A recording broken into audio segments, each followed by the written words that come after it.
At a young age, we are taught to use a pencil, a marker, or a crayon, and at first, our parent is happy with that. They're happy with anything that we draw or that we color for them. Then we start to get older, and they give us coloring books, telling us to stay inside the lines. Later, they teach us the colors that everything should be. Over time, we grow out of this. We stop coloring. Some of us go back to drawing on our own. Others, distracted by life, stop drawing altogether. The same goes for painting and other types of art. I believe in art, done by a pencil, a paintbrush, or even a camera. I find it amazing how someone can take a blank canvas and turn it into something priceless. How they can make it a masterpiece. The day started out like any other sunny summer Sunday.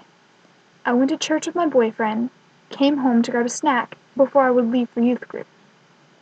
My mother got home about 3, just like usual. She changed out of her blue button-up and black pants, and she confronted me, saying that we needed to talk. We sat down in the living room, and she told me that things between her and my father weren't going so well, and that they were considering a divorce. I remember sitting on the couch, thinking of all of the different what-if situations. What if they do split up? What if I do have to choose between them? And I got fed up with it. I couldn't take the thoughts of the future, so I stormed out of the house into the garage. I turned the radio to 98.7 Radio U, and I blasted it. I grabbed my 8-iron and started hitting golf balls into the ball bay that my father and I had built together. Then, even that didn't help. I found myself thinking more and more of the what-if situations. I looked around hopelessly for anything that would take my attention off of the conversation. Something caught my eye.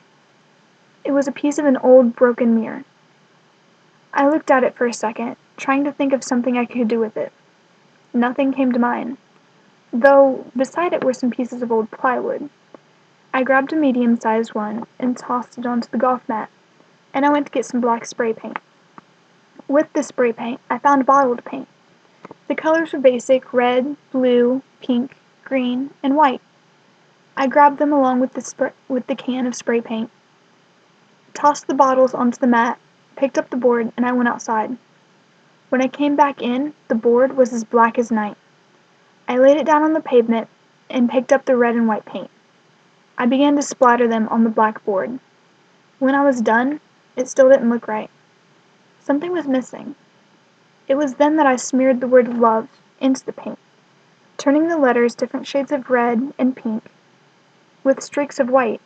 It looked better, but still not finished. I glanced around the garage once more, and my eyes were attracted to something shiny. It was the piece of old broken mirror. I grabbed it and set it on the garage floor, and went to get a hammer. I came back and hit it. It didn't break. I hit it again, much harder, and it shattered. I smiled as I saw the way the light reflected off the mirror, and I hit it again and again, until I just started to feel better. Then I picked out interesting pieces, and walked over and started placing them around the word love. When the painting had no more room for pieces, I stepped back and saw what I had created. It was a piece of art, and it was beautiful. Looking back on it now, I'm reminded of the phrase beauty from the broken.